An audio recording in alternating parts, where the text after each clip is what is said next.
benedicta vidiu,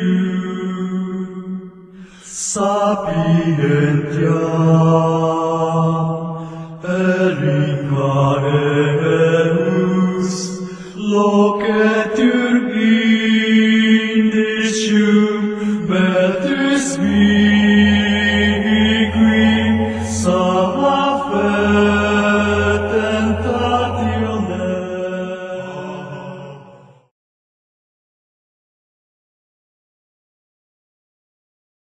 Então, o povo segue uma determinada crença, um determinado líder.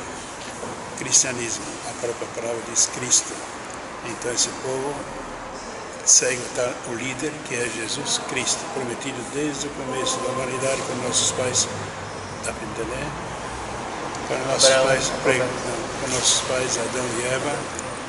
Eles desobedeceram a Deus, o Senhor, não discutimos em que.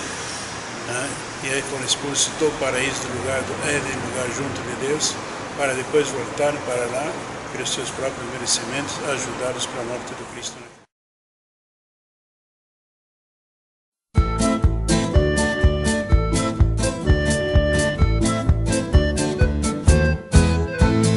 Shabbat Shalom, Shabbat Shalom, Shabbat, Shabbat, Shabbat, Shabbat Shalom, Shabbat Shalom, Shabbat Shalom, Shabbat, Shabbat, Shabbat, Shabbat Shalom, Shabbat, Shabbat, Shabbat, Shabbat Shalom, Shabbat, Shabbat, Shabbat, Shabbat Shalom.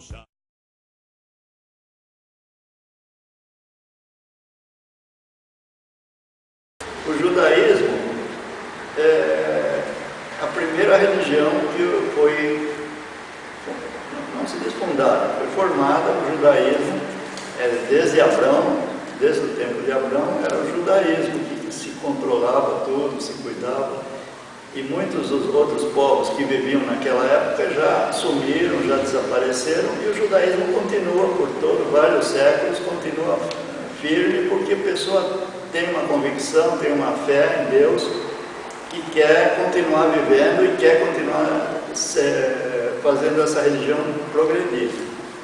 A fé em Deus é o principal assunto que tem, né? Tudo tem que ter uma fé em alguma coisa, e nós cremos em Deus, só um Deus.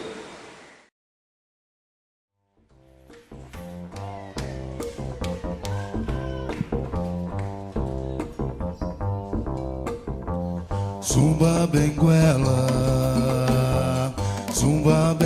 monami, zumba benguela monami ali. Zumba benguela monami,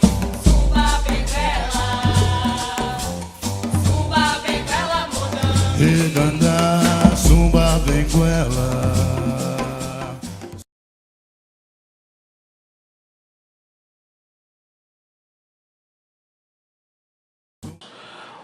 A minha religião é o candomblé. O candomblé está fundamentado na tradição, no culto aos orixás.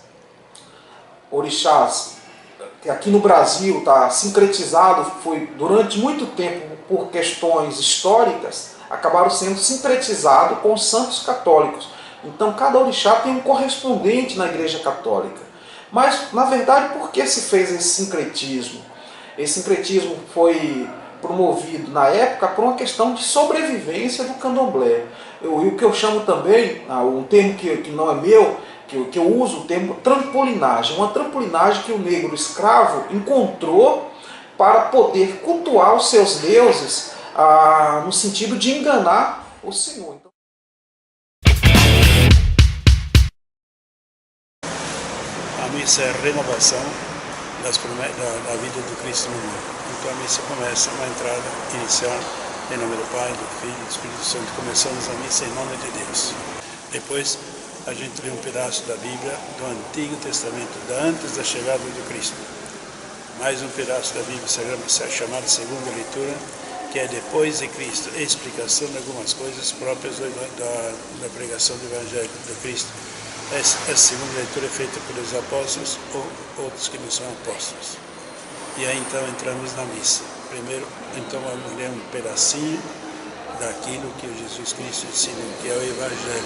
Então toda a missa começa uma parte não essencial, que é a leitura do Antigo Testamento, leitura de uma carta e leitura do Evangelho. E aí então vamos entrar na missa, que nós chamamos de missa.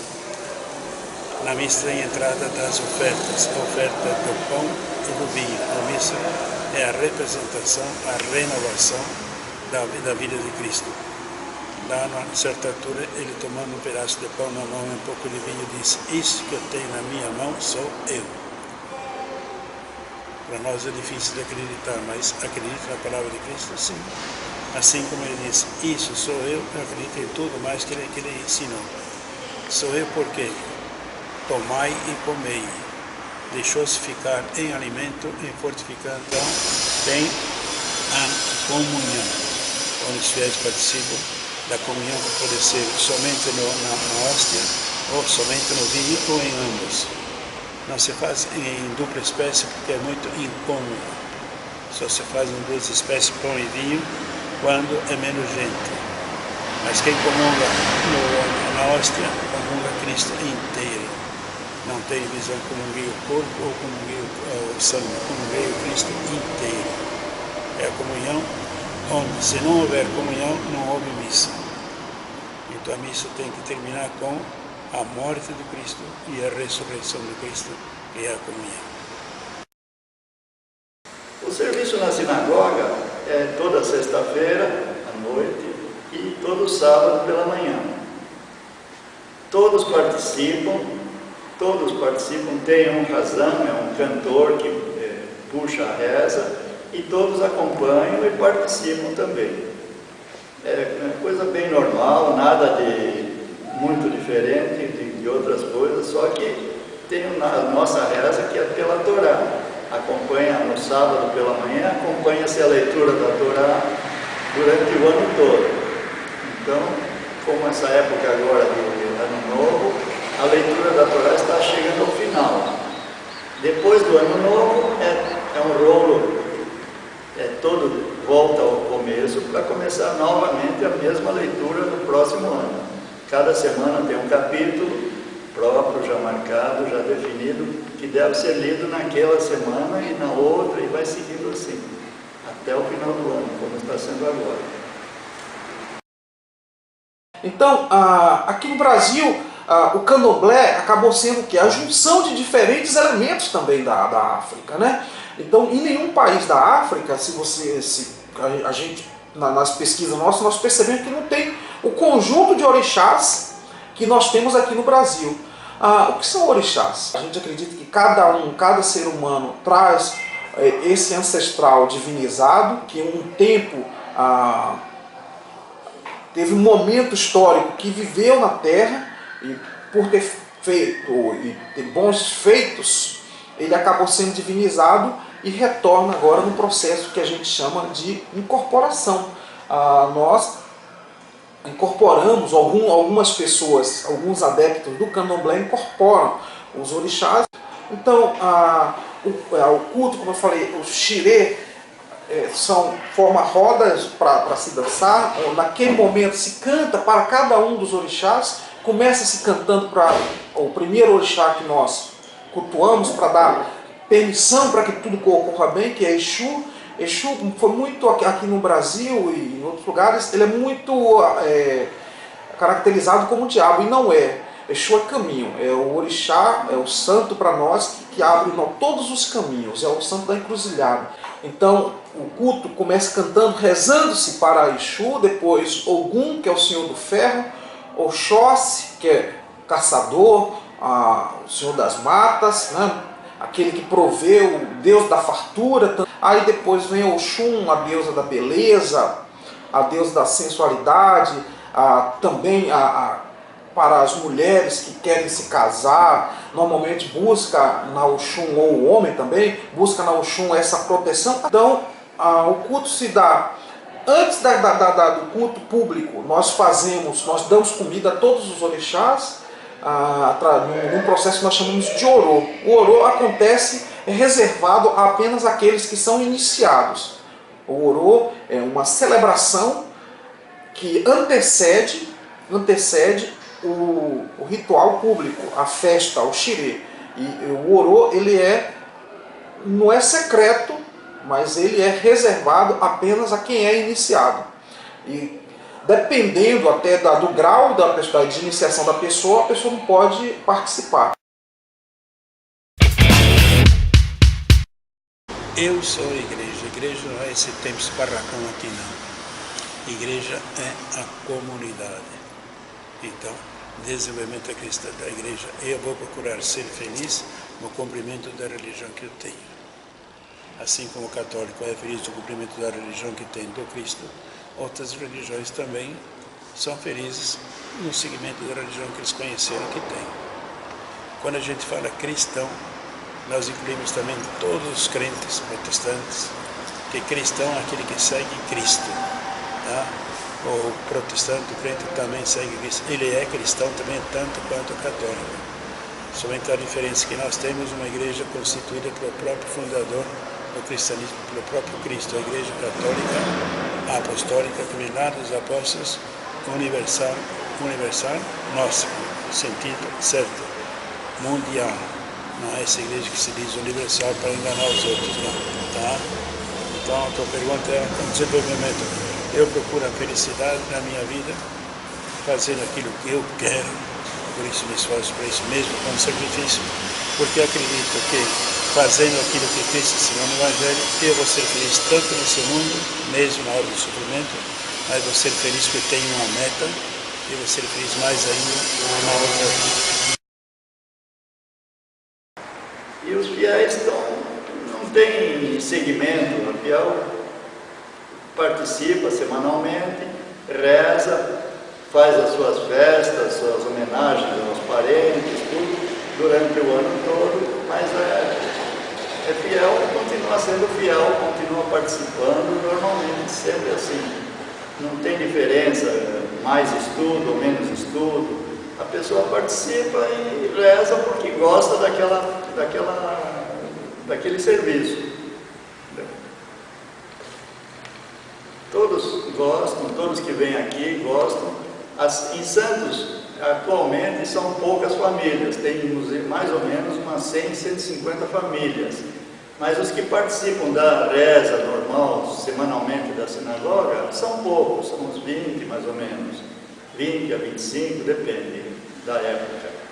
E agora, nessa época de festas, de Rosh Hashanah e Yom Kippur, que é o Ano Novo judaico, todo o pessoal parece que acorda e tem que vir na sinagoga, tem que rezar, tem que pagar os pecados, vamos dizer assim. Porque no Rosh Hashanah é a mudança do ano, é a cabeça do ano, é a mudança daquele calendário, tudo. E 10 dias depois é o Yom Kippur, é o dia do perdão. Então tem aquele intervalo de 10 dias que ele se redime, se houve pecado, se fez algum pecado durante o ano e espera que Deus perdoe e ele continua sendo escrito no livro da vida. No Candomblé nós dividimos em 3 grandes momentos.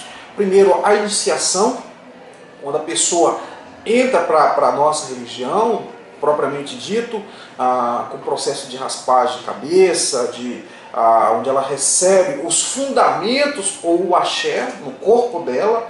Então, ela começa a fazer parte propriamente do candomblé. Quando ela inicia, esse processo iniciou, ela recebe um nome no candomblé, como eu falei para vocês. O meu nome no candomblé é Odé Nibo, ou Odé Niboalê. E aí, durante pelo menos os 7 primeiros anos, para se tornar o que nós chamamos de Ebome, nos 7 primeiros anos você tem que ir renovando a celebração inicial ou a iniciação, que é a celebração de um ano. A pessoa toma a obrigação de um ano. Nas obrigações, o que eu chamo de obrigação? É uma celebração ritualística, com todos os rituais, onde o corpo recebe os alimentos outra vez. Os alimentos, bichos, onde a gente tenta conectar o Aie, que é a terra, com o Orum, para que nos dê equilíbrio. Então a busca nossa no candomblé é busca por equilíbrio. Então para eu ter meu equilíbrio eu tenho que estar sempre em dias com as minhas obrigações ou com as minhas iniciações. Aí eu fiz minha iniciação, tomei a obrigação de 1 ano, depois a obrigação de 3 anos, algumas casas dá a obrigação de 5, e depois chegando na maioridade, que nós chamamos de maioridade no candomblé, quando toma a obrigação de 7 anos. Com a obrigação de 7 anos, a pessoa, nem todos, mas alguns, são elevados a sacerdotes, são chamados de babá, ou iá. No caso, o homem seria um babá, babalaô, babalorixá, a mulher seria uma ialorixá. Um zelador de orixá, aquele que cuida do orixá, aquele que recebeu, portanto, dependendo de cada caso é um caso, que pode jogar os búzios, aquele que pode fazer um filho de santo, pode montar sua própria comunidade, sua casa de candomblé, seu axé, que a gente chama, a sua roça de candomblé, ou, como se usa no dia a dia, seu terreiro de candomblé. Então, só pode montar terreiro de candomblé quem chegou nessa iniciação de 7 anos. Nós somos chamados de ebome. Até os 7 anos, nós somos chamados de iaô. Iaô seria a esposa do orixá ou esposo do orixá. Então é assim que nós desenvolvemos dentro da religião. Grosso modo, eu acho que é isso. Bom?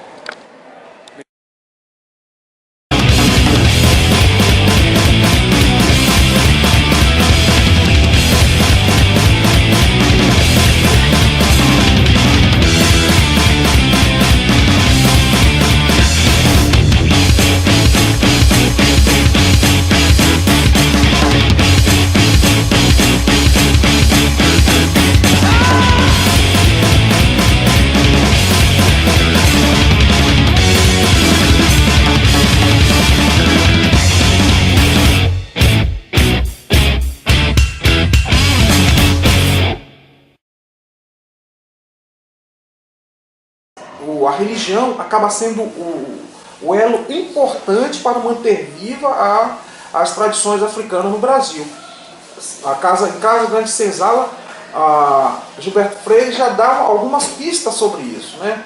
Mas é o candomblé e as diferentes... Eu estou falando candomblé porque eu sou do candomblé.